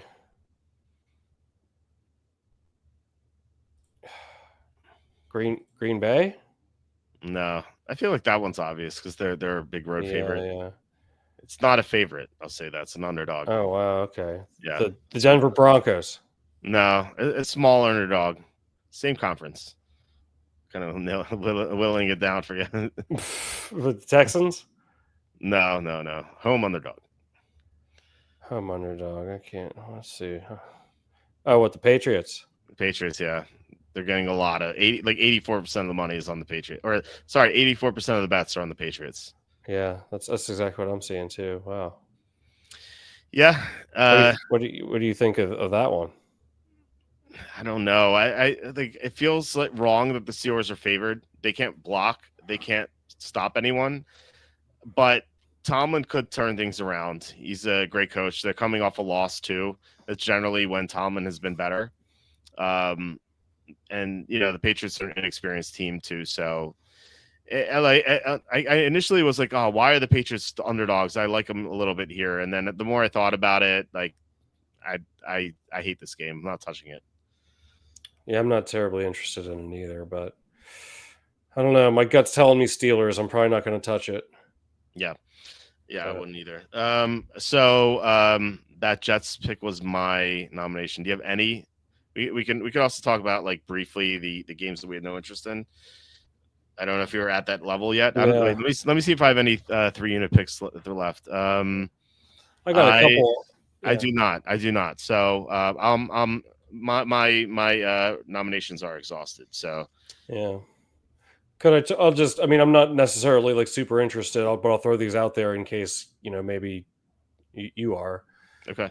I'm kind of interested in the Broncos plus 2.5. I'll contend that maybe the Chargers. I mean, I really like them, but I mean, really, like the Chiefs and the Raiders. We're kind of the belief, at least I'm, that the Chiefs aren't very good. Like have they really beat anybody? Like we might look back and be saying that later. Like in hindsight, as like the Broncos look like they lost.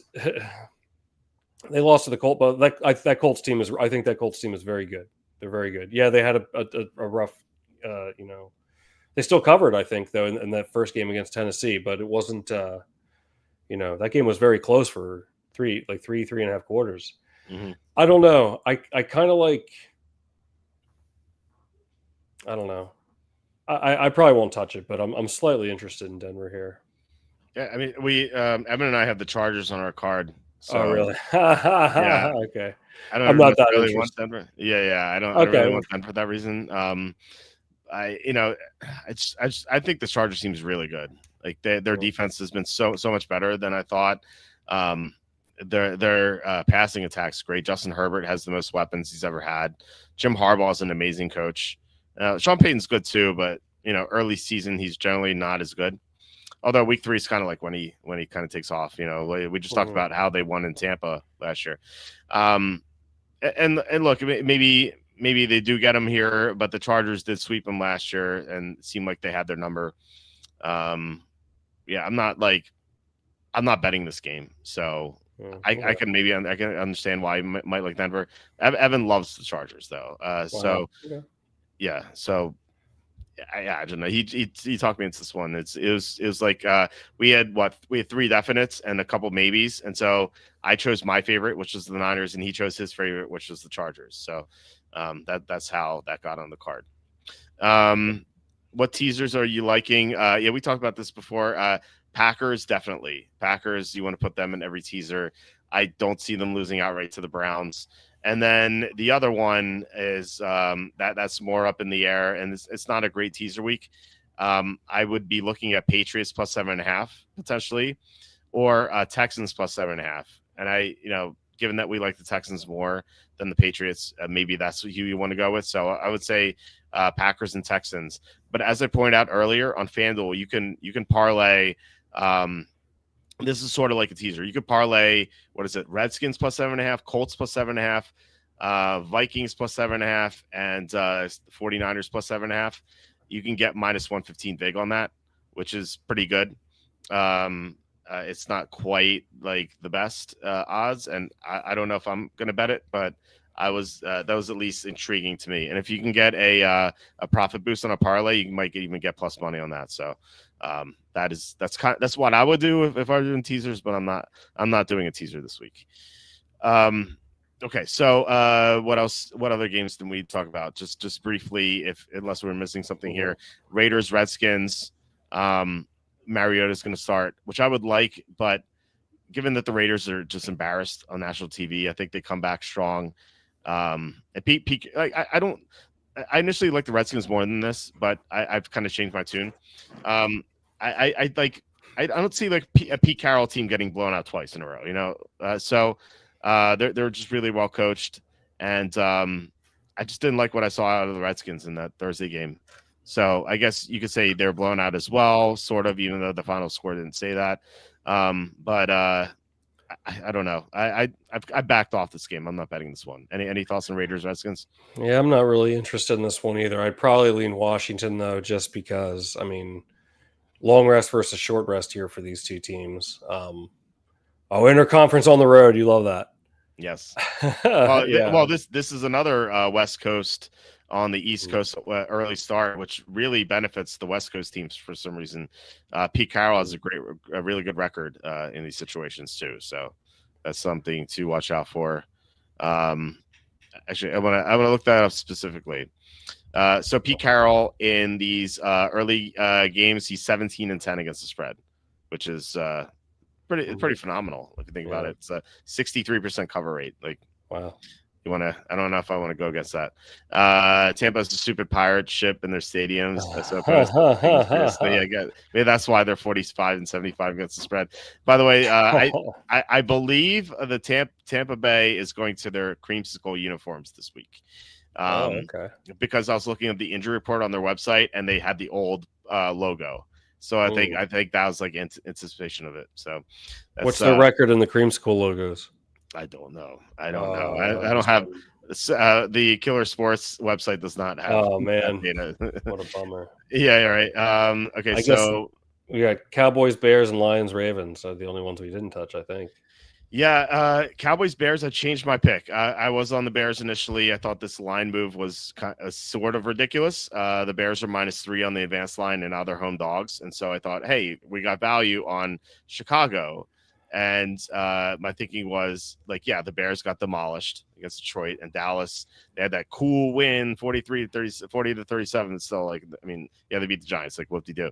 But still, like, the main thing was the Bears getting destroyed against the Lions. But what if that was Dallas at Detroit? I feel like it would have been a similar score, and we know that because in 2024, Detroit demolished Dallas. So, and I believe that was in Dallas too. So, like, I don't. There's no justification for this line move. But the reason why I changed my pick here is that the Bears defense is just in dire straits with these injuries. So the Bears have they're down their top outside cornerback, Jalen Johnson, really good player. He's out. Their top nickel corner, Kyler Gordon, he's out. They're going to be missing their key backup outside cornerback, Jalen Jones, and they only have 4 healthy corners for this game. 2 of those guys are guys named Nick McLeod and Josh Blackwell. I've never heard of these people. And I looked at, I was like, what does PFF have on these guys? McLeod was like one of the worst graded corners in the league right now because he got torched against Detroit over and over again. And Blackwell hasn't taken a snap yet. So these are guys that they're going to have to play against Dallas. Dallas's offense with Pickens and Lamb and Ferguson. And by the way, Chicago's gonna be down a linebacker too. So this is just like such a big advantage for Dallas. So that's why I'm switching to Dallas right now. But I don't really want to back Dallas as a road favorite. So I'm not betting this one, but I will have Prescott to Lamb and Pickens in DFS. Yeah, I definitely can't. I can't back the Bears here. The Cow. I don't know. Now you're maybe talking me into the Cowboys a little bit here. Yeah, I mean if especially if there weren't better options, I think I'd be interested. Yeah, I mean, if the Bears defense is that bad, I mean, in 2 games, I mean, the Cowboys have shown like they can, at least they can put up some points. Yeah, and like what have the Bears done to, I mean, they gave up a lot of points to the Giants, but well, on the other hand, Dallas has shown that they can give up a lot of points too. The Giants scored 37 against them. So yeah, but I mean, I feel like it's like illegal for the Bears to have a good offense. I guess I can't remember the last time they had like a really good offense. Well, look, I mean, Russell Wilson put up 37, and like, he's literally the best in the NFL. He's literally the best in the league. that needs to be a shirt too. Although I don't know if I could do it because then your friend could sue me or something. Because oh yeah, that's right. That's actually all part of the plan here. It's a setup. Yeah. You befriended me 25 years ago, so you could sue me. And we've been saying this for over a year just so I could set you up in this very situation. Right. Oh, I've lost my mind. All right. I don't know. I guess we'll probably leave that one alone. All right, and then we have Detroit at Baltimore. Some injury question marks in Baltimore, and I hate the I don't like people don't know this or they may not care, but in the Super Contest and the Circa, well, we're only doing Circa. The submission used to be later. Circa submission used to be 3:00, and now it's 1:00, and that's impactful because we're not going to get the final injury report for the Monday night game before 1:00. It's not released until like 3 or 4 o'clock. So we're going to be flying blind here with these Monday night games, and sometimes it may not matter. There may not be players enough players to matter on the injury report, but Baltimore has some players here. Let me pull this up. So Baltimore's injuries. Well, first of all, Isaiah Likely may play. That's just a bonus because he's been out.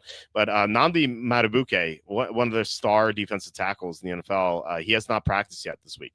Kyle Van Noy, there's like a do-it-all player for Baltimore. He has not practiced yet this week. Nate Wiggins, corner for Baltimore, was DNP and then limited. So they have 3 key defensive players who may not play in this game. And I don't know if that's like enough for me to alter my pick here because Detroit can't stop mobile quarterbacks. Lamar Jackson like ripped in the shreds 2 years ago. It's 38-6. And then last year, Josh Allen had like one of his historic performances. He had 4 touchdowns in total against Detroit. And that was a game where Buffalo scored 48 points and they got way ahead. And I know the final score said 48-42, but that was a lot of garbage time points for Detroit. And I know that because I stacked that game in DFS. So it was like it's a really good lineup. I would still side with Baltimore, and I may bet the game. But if Baltimore's missing Madubuike, Van Noy, and Wiggins, then I suddenly don't really have any interest in betting them. So, any thoughts on this one? I lean the Ravens. I lean towards the Ravens here, but I don't know, especially given the timing of the submission here, if I'm willing to, kind of take a stab that it could backfire on us if there's injury news later, like you said. But I don't know. I feel like when there's 2 like strong teams that get together, or at least perceived strong teams, like I don't know, I feel like the public would think like 4.5 is easy for the Lions. I feel like the favorite team usually ends up winning these games, I guess is what I'm saying. Yeah. Well, this is a public versus sharp game where the public's actually on Baltimore, the sharps are on Detroit. The sharps are pushing the line down. Yeah. Oh wow.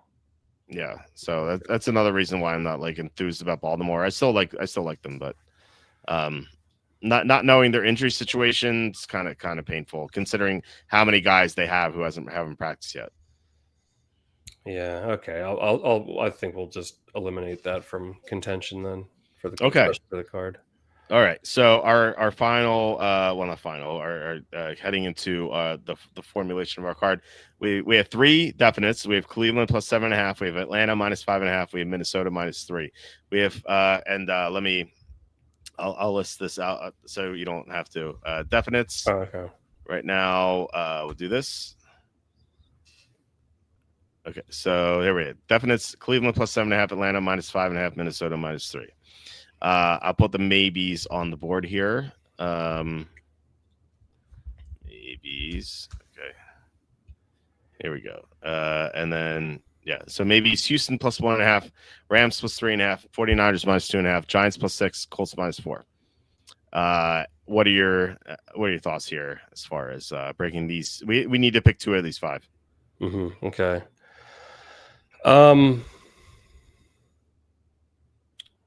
Man, I really like Houston. I think you've talked me into San Francisco too. Okay. I don't know. I just can't. Like the Cardinals can't finish. Like they've started out in both games like pretty quick on the draw there on offense, and then it just kind of sputters out there. Like I don't know. I don't see them winning the game, and I don't see. I think it's most likely the 49ers are going to win by 3 or more. I don't think it's going to be a close game. Let's put the 49ers on there. I don't trust this Cardinals team. Okay. All right, so we need one more then. Let me I'm not going to change it. So, you seem to like Houston a lot, and what appeals to me about Houston is that I'm going to have the Rams on the card. I'm going to have the Niners on the card. I'm going to have the Giants with Evan. I'm going to have the Colts on the card. I will not have Houston on my card. So this is differentiation for me. So, let's put it on. I love Houston. Okay. As long as you're good with it. Yeah. I think I wouldn't take Jacksonville. That you could not have talked me into Jacksonville. You could have talked me into Houston here, and I do think they bounce back 0-2. They are the better team, I think, and they're underdogs. And Lawrence just looks lost. Like here's like their thing. Like Lawrence has played, I think, mediocre football through 2 weeks. I actually want to see what his PFF rating is. Not that that's like the end all be all, but it's just kind of a good barometer for kind of like what I've seen from him. I think mediocre, I would say. Lawrence says he has a 70 rating, which it's above average. That's fine. But he's played 2 of the worst defenses in the league so far. He's played the Panthers and the Bengals. Like now he plays a great defense in Houston, or at least unless the other team's driving down the field at the end. Like great defense in Houston. It feels like Houston should be able to get all over Lawrence with that. I don't trust Jacksonville's offensive line. So yeah, I'm comfortable with Houston here, plus 1.5. Okay. Yeah. I like I said before, I think they should be favored. Okay. So. Yeah, I think that's fair. That's and I think most importantly, like let's not fall like remember with Hackett in Denver, they're like, oh, like he's completely inept. Oh no, like they'll turn it around and like they let's I feel like this could be that sort of trap. The Jaguars coaching, it showed me some ineptness, and I'm not going to tempt fate twice here. I've learned my lesson. Yeah, I don't. Man, that is a bad look from Liam Cohen. What happened in that game? We talked about it already, but that was that was very discouraging. So, where's kind of curious where's the money here? Again, not like a huge deal, but yeah. Look, okay, this is another reason to back Houston. 57% of the bets are on Jacksonville. However, 71% of the money is on Houston, so it looks like sharp money coming in on the Texans. Okay, so that's a plus. So it's always good to be on the sharp side if you're kind of questioning it. So yeah, geez, there's a few games I like. I think I do. I mean, I want to keep the card as is, but I like the Jets here. Just again, I like the Bucks, but just the fashion in which they've won both games. They, like I said, they're just a 2 plays away from being 0-2. So right. Colts too, I love, but it seems a little easy. I would start Musgrave tight end for the Packers, the backup tight end of Kraft, especially if Kraft isn't going to play, and then I'll start Bijan Robinson, huh? Yeah, Bijan looks great. I bet his over rushing yards today. I think it was like only 81.5. I'm like, that's it. I thought it'd be like 90 something. So that seemed like a good number. Real quick, you said the Colts seem too easy, but the public is like 57% on Tennessee. So the public does not agree with you. Wow. Okay, it's wild to me. Yeah. Okay. I'm disappointed to see this. Okay. Pollyanna says, "What did Charlie think about the Mateer Heisman down to only 7-1 in some places?" Yeah, that sucks to see 7-1. Are they still 11-1 on FanDuel, Pollyanna? Because I was considering making a drive to New Jersey to the great the Trenton Thunder baseball stadium to place this bet. Which you brought up yesterday, and I did text Charlie. I have an answer for you here. I'm going to pull up his text. I'm going to read it. So, okay. So I asked Charlie, hey, we had a question from the chat last night. Is John Mateer a good bet to be the first overall pick in the 2026 NFL draft at 11-1 odds, which it was on FanDuel earlier today. I don't know, Pollyanna, can you let me know if that's the case? Because I could find out myself, but I'd have to put on my VPN and say I'm in New Jersey and I have to pull up a new browser, which I can't do right now. Otherwise, I'll be kicked off this platform. So I could do it afterward. But if you could tell us now. So I will read you Charlie's answer. He said, yeah, I think it's a good bet. But obviously, it's crazy early and we don't know the order. But I think he has a real shot at it. Team guys said he's a faster version of Baker Mayfield, and Baker went number 1. Given the uncertainty and all the variables, I wouldn't bet more than $100. But that's great odds for that, and I think that could definitely happen. So there's your answer from the greatest NFL draft analyst in the world, who thinks Mateer is a great bet at 11-1 with some caution, because he's right. I mean, it is early. A lot can happen. What if he gets injured? What if someone else comes along? What if the top team doesn't need a quarterback and they refuse to trade out for some reason? And what if Mateer struggles down the stretch? All those things could happen, but he said it's a good bet, and I think it's a good bet. And I wanted to go to New Jersey tomorrow because, I have this show, and then after the show, I have to do. I'm going to be on the Play Like a Jet podcast with Scott Mason, who sometimes comes on the show. So by the time I'm going to be done everything, it's going to be like 2 a.m. And I guess I could still go, but I still have things to do. So I thought like tomorrow, when I'm not recording a show, I can go tomorrow. But at the same time, that's after the college games too, so that the odds could change. So I hope there's still 11-1 on FanDuel. So unless you tell me, Pollyanna, I'll be looking afterward on my VPN. So which I guess is kind of a waste right now. I should probably just look tomorrow, but or maybe I can or ask someone. Yes, he's still 11-1 on FanDuel, 8 plus 800 for Heisman. Okay.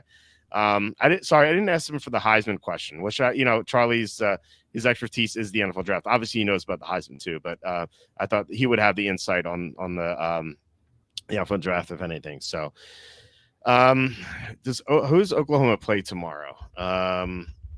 Oklahoma schedule. Let's see. They play Auburn at 3:30. Yeah, if Mateer has a great game against Auburn, you would expect that number to drop. So maybe I'll. I can't. This sucks. I hate not being able to go to Jersey because with 2 kids, I just can't. I don't have time, So maybe I'll text someone and ask them to bet it for me. Tom, do you have those odds at Hard Rock? No, I'm looking for it right now. They do have it on mybookie.ag. 10.5 to 1 for John Mateer. Okay, that's not bad. Maybe I'll ask you to place the bet. I'll PayPal you the money, but sure. Yeah, the 50% fee, transaction fee. Nice. Minus 180 big. Maybe I'll take that too. Plus 1050. Yeah, it's really my only option. So. Yeah, it's not that much different than 11-1, and obviously you want the better number, but if Pollyanna is saying that it's 7-1 in some places, then 1050 is fantastic compared to 7-1. If he has a good game tomorrow, odds will I'm thinking the same thing. Like this could be the last time we get him at double digits. So Yeah. So that's what Charlie said. So he gave it the green light, but not with some caution. Just keep that in mind. He said don't go nuts with it. He said $100, for if you have a higher bankroll. It's whatever it is. Like if you're comfortable betting $300 on it or 400, whatever your situation you're in, then just go with that. Just make it like a 1-unit bet for whatever it is that you do. What a good bet is Al Gingold anytime touchdown the rest of the season. Just ask Quacky. Do it for the views, baby. Do it for the views. Exactly. Not sure if anyone said they are sad they can't go to Jersey. It's true. That's true. Look, I said this last time, like back in April, when I pulled into the Trenton Thunder baseball stadium for the first time in like almost a year, because that's when Rainmaker stopped. I felt like I was home. It felt like a second home. There are gunshots in the background and stuff. And it's a horrible neighborhood, but it felt like, hey, I miss you. I miss like an old friend. I felt like I saw an old friend I hadn't seen in decades. Wow. Yeah, that's very nice. I'm surprised the security hasn't tracked you down or anything. Son, you in there making DraftKings lineups? Yeah. Well, the thing is, I'm not there. I wasn't there that long. I would have the lineups done on my computer, which I would forward to my email address, and then I would download on my phone. Even before I got there, I'd download it on my phone, and then I would just go to the parking lot and just upload it to DraftKings. And then like I was there for like 5 more minutes. I was just checking if everything was correct. Like once or twice, like it didn't load properly, so I had to adjust stuff. But usually I was out. I was there. I was like getting in and out in like 5 minutes. So like there wasn't enough. Like I doubt they even saw me. I don't know how crazy their security is, but I don't know. I was like I don't know if someone's like watching security is like, why does this guy show up 2 a.m. every single Wednesday night and stay there for 5 minutes and then leave? Like there's no one coming to his car for a drug deal. He's just staying there for 5 minutes. Yeah. They sent your plate to the FBI, man. Right. Yeah. FBI is going to come on my door. Yeah. I just wanted to post my NFT lineups, guys. Yeah. That's awesome. Yeah. Oklahoma's quarterback from last year comes to take them down as the Auburn QB. Expect a lot of rushes. Yeah. It should be a good game. We hit Iowa tonight. I posted Iowa on the site. They won. And we had the Red Sox at -105. So that hit as well. Why do you have to go to the stadium specifically? Can't you just go to Starbucks? So the reason I do that is, well, I used to go at like 1 a.m. or 2 a.m. after the show. So Starbucks is closed. So that's why I didn't go to Starbucks. But like there's 2 reasons. But Trenton Thunder Baseball Stadium is right across the bridge. It's like the first exit. Like if you go up Route 1, it'll say welcome to Jersey, and then the exit's just right there, and it just goes into a crappy neighborhood. And then, but if you drive like 2 more minutes, you're at the Trenton Thunder Baseball Stadium. So it was like when I first drove into Jersey, it was like I'm like looking for a spot that's like not where I would get killed, and I saw the Trenton Thunder Baseball Stadium. Like, oh, let me see if I could park in here, and there were no gates, so I just parked in there. And then the other reason is because I would assume that they have security cameras there, and there's not going to be any crime, So that's why I did it. Like, and yeah, I could park like an empty Starbucks parking lot at night, but I doubt that there's any security cameras active at night there. Or there could be, I guess, but there's no one there, And I assume there's like the lights are on in the stadium, and like there were cars there. There were like 10 or so cars there. Like I'm sure it's like janitorial staff, security's there. There are actually people there. So it felt like safer than this horrible neighborhood. Yeah. I got you. Yeah, so that's why I did it. Oh, we love the Trenton Thunder around here. That's right. Yeah.